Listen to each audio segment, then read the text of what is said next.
Hello there, YouTube. Today is February 21st. It's like 70, well, 75 says here, but I think it's a little bit warmer than that just because it's just got this out of the garage. But it's beautiful. I got long sleeve shirts on just so I don't get sunburnt. But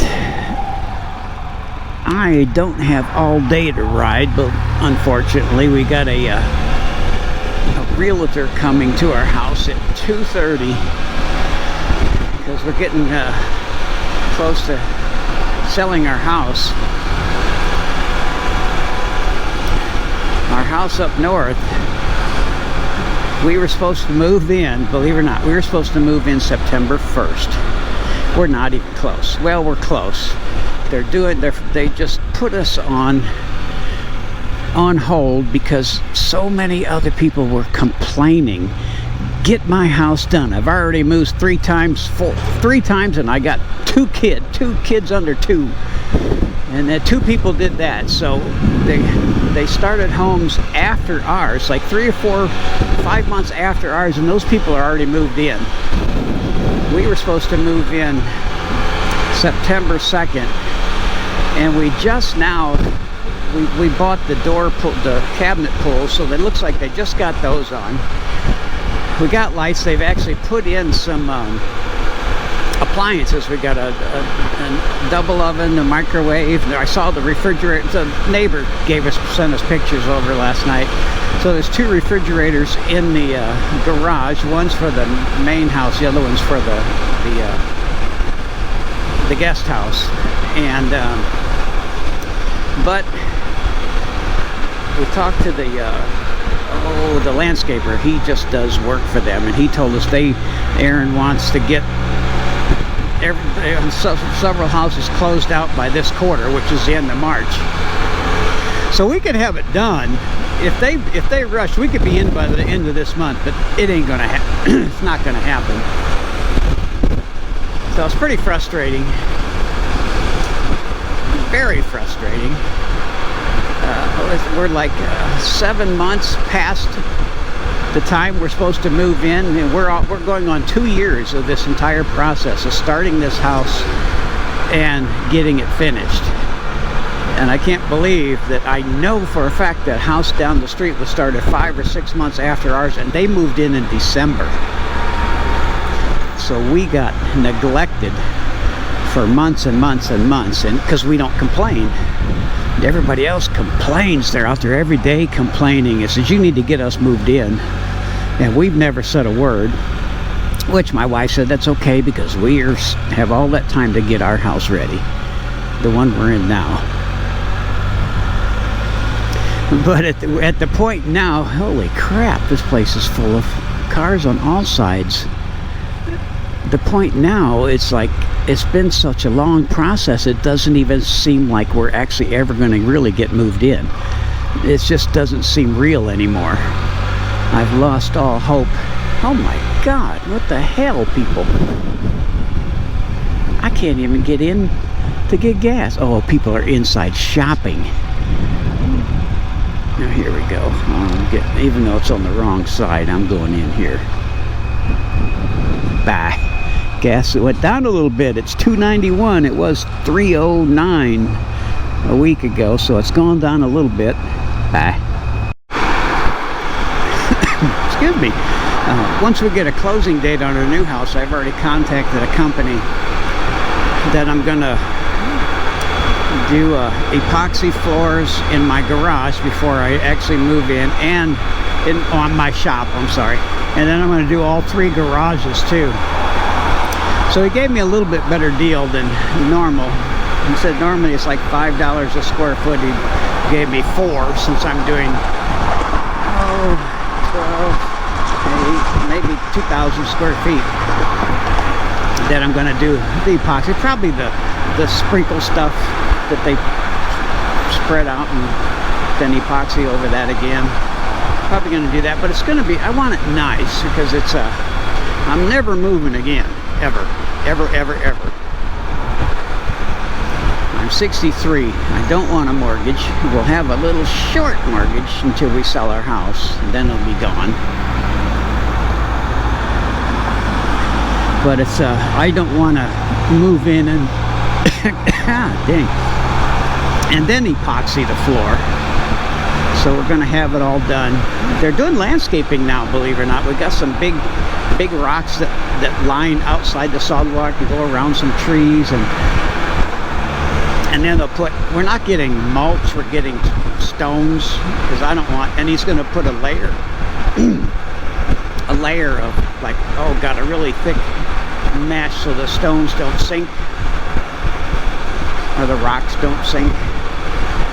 And then we're getting some kind of a hybrid grass, because they usually put Bermuda, but since we have so many trees, they're doing our grass from the street all the way up to the house through the trees, because we've cleared those trees out, a lot of trees out, so there's enough room for grass, so he's going to do all that. But it's a hybrid grass. He says Bermuda won't grow in the shade. St. Augustine is terrible because I have it now. Golly. So we're getting a Texas A&M developed a hybrid grass, and they own the patent, so you have to get it from them.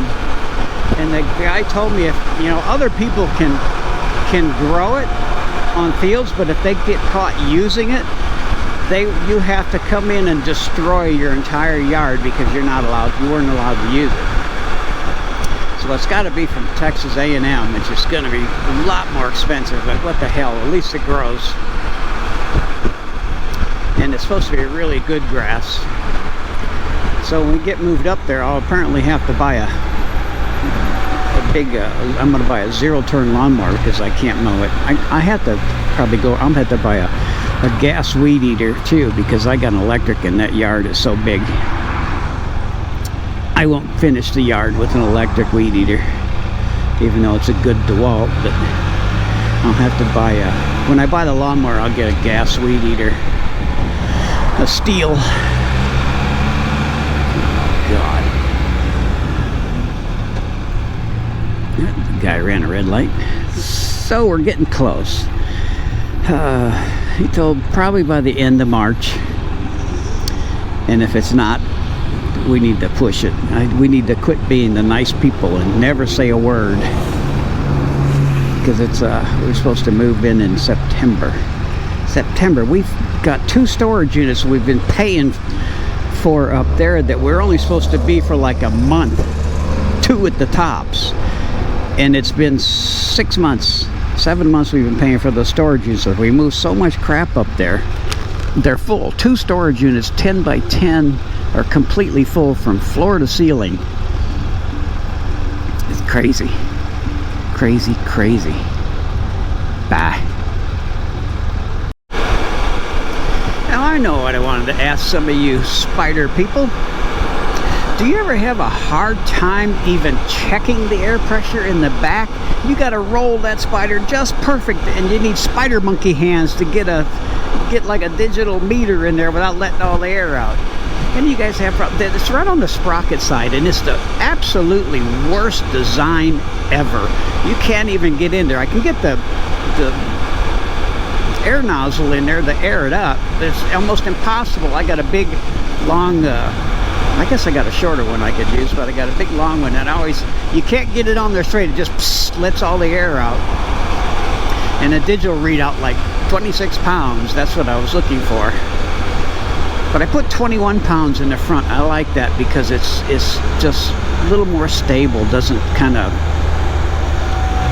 jump all over the road when I get uneven roads. It seems to be a little bit better. But the bad design for that air valve in the back on that sprocket side, there's still like a 2 inches of room to get at it. And it's just a horrible, horrible design. They should have put the valve on the brake side to be a lot easier to get to. The sprocket side, come on. Bah. Oh, I know what I was gonna say. Normally, I change the oil and filter in this thing with the Rotella T6, because it's JASO M1 and M2 certified, so safe with wet clutches, and that's what this calls for, is 5W40. Well, you can't find that oil anymore. You can't find it anywhere. So I use the same oil that I use in the Goldwing. It's the motorcycle, you know, Jasso safe, but it's 10W40. So I put that in this, and I like it too, because it's, you know, it's just shifts so well. And it did before, but it just, you know, shifts well. And we never get really cold weather. Well, we do. It could be 80 one day and 25, 24 the next with the weather here in Texas. But it's like 81 now. But anyway, I used that oil. And I changed I used my last filter. And they had put all the new O-rings in this time, is for the first time in 21,000 miles. But I usually buy these, what are they?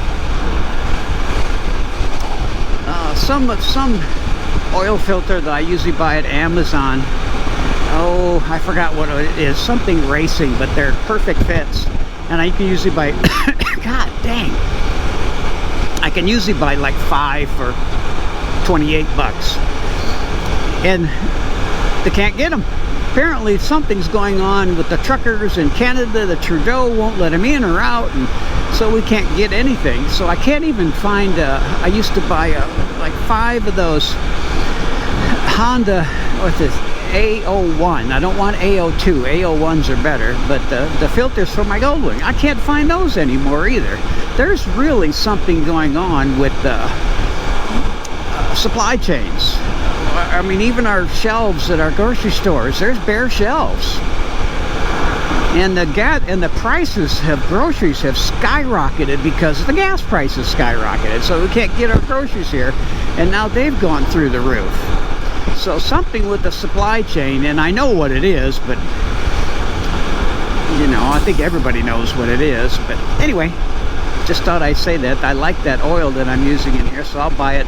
I bought another 4 quarts for the Goldwing. In about 500 miles I'll change it. I changed both of these at 4,000 miles. This one and the Goldwing. I want clean oil in my motors. I got 94,000 miles on the Goldwing, and it makes 0 noise. That motor purrs.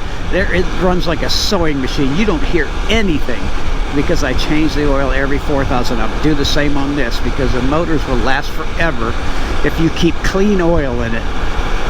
And don't, you know, I would never go 10,000 miles on oil on a motorcycle. I never do it on my cars either.